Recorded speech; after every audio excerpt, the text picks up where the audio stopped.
Sabe, um relógio suíço é um daqueles objetos que dizem muito sem precisar de uma palavra sequer.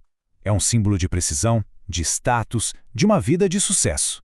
Mas, por trás daquele brilho todo, dos ponteiros se movendo com perfeição, existe um universo inteiro de poder, de batalhas corporativas e até de conexões bem perigosas com o crime.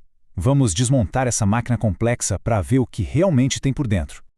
Vamos combinar uma coisa? Um relógio de luxo já deixou de marcar só as horas faz muito tempo. Hoje, ele marca posição social. Ele é uma declaração. É talvez um dos símbolos mais universais de que alguém chegou lá, sabe? E o interessante dessa citação é que ela mostra o alcance desse símbolo. A vontade de ter um Rolex, por exemplo, não tem ideologia, não tem fronteira. De chefes de Estado a chefes do crime passando por bilionários, todo mundo entende a mesma língua que esse objeto fala no pulso, a língua do poder. E isso não é algo raro, acontece o tempo todo.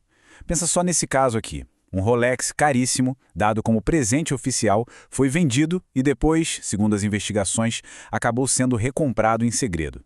É o exemplo perfeito de como esses relógios se tornam peças centrais em tramas que envolvem muita grana, poder político e, claro, transações que deveriam ficar bem longe dos olhos do público. Mas olha que curioso.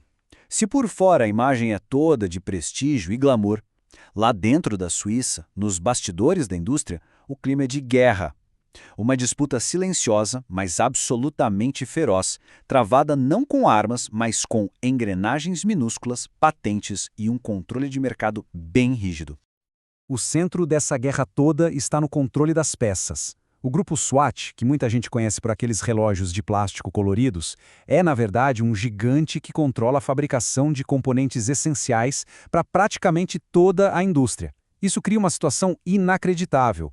Os maiores concorrentes do mundo do luxo, como a Richemont e a LVMH, dependem do seu maior rival para poderem funcionar. Imagina só o poder que a SWAT tem nas mãos.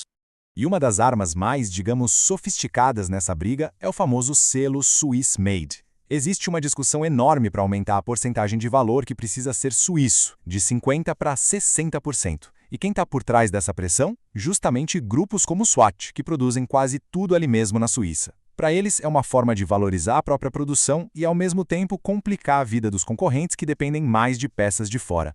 É pura estratégia de negócios. E essa indústria tem uma história fantástica. Ela nasceu lá no século XVI, com artesãos que fugiam de perseguição religiosa. Se reinventou completamente em 1926, com a Rolex criando o primeiro relógio à prova d'água. Quase foi à falência nos anos 70 com a chegada dos relógios a quartos, super baratos, do Japão. E foi salva, ironicamente, pela SWAT, que apostou no plástico, na automação e no design para virar o jogo. É uma história de altos e baixos, de sobrevivência e inovação o tempo todo. Ok, mas nem tudo são flores, né? Todo esse prestígio construído ao longo de séculos tem um lado B. Uma indústria sombra gigantesca que vive de copiar e lucrar em cima da imagem das grandes marcas. É como se fosse um reflexo distorcido e ilegal do mundo do luxo. 800 milhões. Esse é o número. É o valor, em francos suíços, que a indústria de relógios perde todo santo ano para falsificação. É um número que dá uma dimensão do tamanho desse mercado paralelo. E só para a gente ter uma ideia do que isso significa, é como se quase 8% de toda a produção anual de relógios suíços simplesmente evaporasse nas mãos dos piratas. É um rombo gigantesco na economia do setor.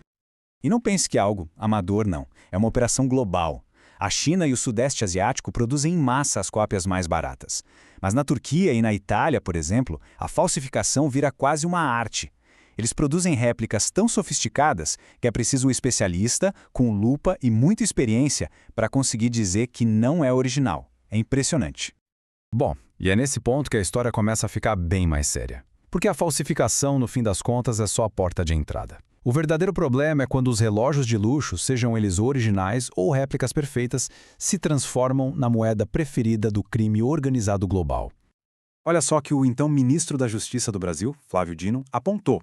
Isso não é novidade nenhuma. Bens de luxo sempre foram um jeito, entre aspas, fácil de lavar dinheiro. Por quê? Porque eles concentram um valor altíssimo num objeto pequeno, são fáceis de transportar e o principal, é muito difícil de rastrear a origem de tudo isso. A lógica por trás do esquema é bem simples, mas muito eficiente. O criminoso pega o dinheiro sujo, vindo do tráfico, por exemplo, e compra um relógio caríssimo. Depois ele simplesmente atravessa uma fronteira com o relógio no pulso, sem levantar nenhuma suspeita. Chegando no outro país, ele vende o objeto e pronto. O dinheiro que era sujo agora tem uma aparência limpa, legalizada. O relógio funcionou como uma máquina de lavar dinheiro portátil. E a escala disso tudo é absurda. O comércio global de produtos falsificados de todos os tipos, não só relógios, movimenta mais de 250 bilhões de dólares por ano. E claro, os relógios são uma fatia bem importante desse bolo, que alimenta a economia do crime no mundo inteiro. E é importante a gente entender que esse dinheiro não desaparece, né? Ele é reinvestido. O lucro da venda de um relógio falso ou de um esquema de lavagem de dinheiro volta para o sistema, financiando outras operações criminosas, como o tráfico de drogas, de armas e até de pessoas. É um ciclo que se alimenta o tempo todo. E por que o crime organizado gosta tanto desse mercado? Um relatório da ONU explica de forma bem clara. É a combinação de lucro alto com risco baixíssimo. As penas para falsificação são muito menores do que para o tráfico de drogas, por exemplo. Para grupos como a Camorra na Itália ou as Tríades Asiáticas, é o negócio perfeito. Então, no fim das contas, aquele prejuízo financeiro que a gente falou para as marcas, aquilo é só a pontinha do iceberg. Os custos reais, os custos de verdade dessa indústria sombra, são pagos por toda a sociedade de jeitos que a gente muitas vezes nem imagina. Pensa só na cadeia de consequências que isso gera. As mesmas redes que falsificam o relógio são as que falsificam remédios que não funcionam e eletrônicos que podem pegar fogo. Elas exploram trabalhadores em condições terríveis, poluem o meio ambiente sem o menor controle, deixam de pagar bilhões em impostos que poderiam ir para a saúde, educação e, claro, usam os lucros para fortalecer o crime. O custo é imenso e, de um jeito ou de outro, sobra para todo mundo. No final, todo esse problema se torna bem real. Vira algo como um saco de evidências da polícia. Esse não é um crime sem vítimas. Um carregador de celular pirata que causa um incêndio, um remédio falso que não cura uma doença. Os danos são concretos e afetam a segurança de todos. Não é só sobre luxo, é sobre o bem-estar da sociedade.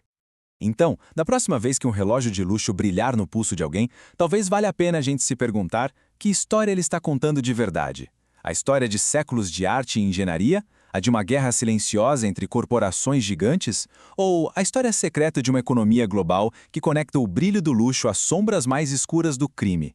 A resposta, como a gente viu, nunca é tão simples quanto parece.